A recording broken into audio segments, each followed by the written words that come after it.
Hi everyone, Alan Lepofsky here from Constellation Research, and in this video I want to go over some of the most recent enhancements to the Microsoft Office 365 family. The first thing you'll see is a new product called Microsoft Stream.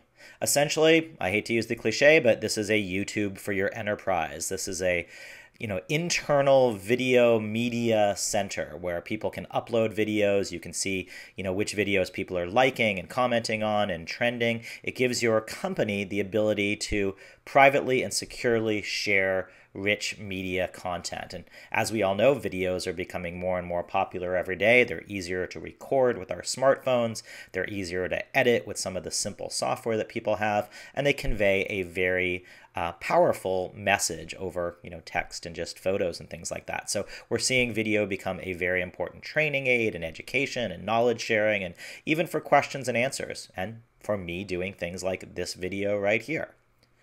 In the Office family, there's a series of enhancements coming to both the web versions as well as the mobile and Windows and Mac desktop versions of the Office product family.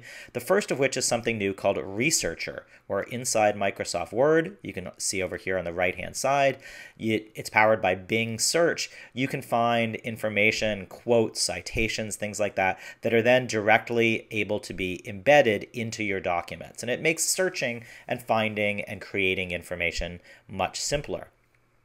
The second is an enhancement to the grammar and spell checker functionality. What they're doing now is introducing something called Editor, and using artificial intelligence and machine learning, and have to insert those buzzwords here. They say they're able to look at the things that you're writing, look at the things you're saying, and not just fix grammar and not just fix spelling mistakes, but actually start to educate you on better ways to phrase things. So you can start to make your sentences clearer, make your sentences more readable, convey your messages better. So Editor, something new coming to Microsoft Word as well.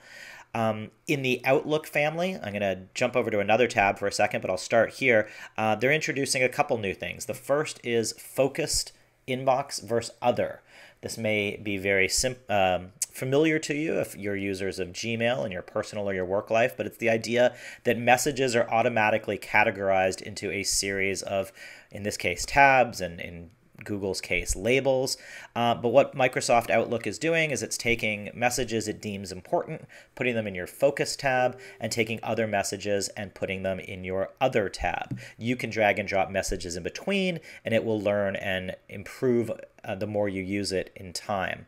The next thing they're doing is adding @mentions to the body of email messages. So instead of having to go up and add someone to a message in the To field, if you @mention someone in the body of a message, they will be added automatically to the email thread, as well as notified very differently in their inbox. And I'm going to show you that in just a second. But so what that means is if I'm in an email message and I say, @Sherry, can you please make sure to follow up with Ray about this? If Sherry wasn't already in the email thread, she will be added automatically to that message. And then in her Outlook inbox, she will see the messages that she is specifically @mentioned in. And again, I'm going to take a look at that in a little bit more detail in a second. But it's actually a very interesting feature. You can see here that you can see the messages that you're @mentioned in. In PowerPoint, they're introducing something new called Zoom. This is, honestly, I think sort of a homage to, sort of what Prezi does, where instead of, having to go screen by screen by screen by slides, what you can now do in PowerPoint is sort of create a summary slide. And it automatically creates thumbnails of slides anywhere inside your deck, and you can use it like a table of contents. And you can click from one slide and be taken automatically to the next and back. And so you don't have to leave presentation mode. You don't have to scroll through the slides on the left. You can sort of create a summary of slides and jump back and forth between them. I look forward to testing that out myself and seeing if that sort of adds to the flow of the way that I present. So I mentioned I was going to talk a little bit more about this Outlook feature. So I already mentioned, focused versus other. That's kind of clear already. The focused inbox is replacing clutter if you're using Outlook clutter today. But what I wanted to mention that I really liked is when you do @mention someone in a message. So here they're showing, @mention Wendy. Wendy gets automatically added. Do we have a plan for travel? What's interesting about it is not just how you're mentioned in the note, but what's displayed in your inbox. So when you're looking at a message, when somebody is @mentioned, so see here, you can see @Jerry. When you're looking at the message in your inbox, instead of showing the summary text that's the start of the email, so great presentation yesterday, da da da da, so it doesn't show you just the start of the email. If you're @mentioned in a note, it shows you the lines following your specific name. And I think that's really, really useful. So you can be scanning through your inbox and get a quick look at, the things that your team, your colleagues, your customers are asking you specifically to do. So I thought that was really well done. And then two more quick ones. The first of which is on the security front.